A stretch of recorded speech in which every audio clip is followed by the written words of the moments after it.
ولو شاء ربك لجعل الناس أمة واحدة ولا يزالون مختلفين إلا من رحم ربك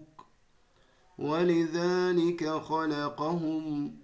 وتمت كلمة ربك لأملأن جهنم من الجنة والناس أجمعين وكلا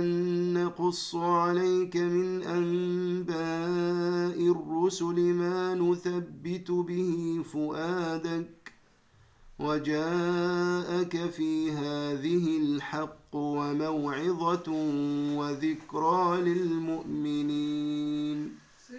وقل للذين لا يؤمنون اعملوا على مكانتكم إنا عاملون وانتظروا إنا منتظرون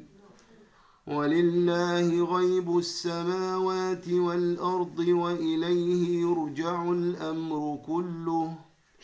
فاعبده وتوكل عليه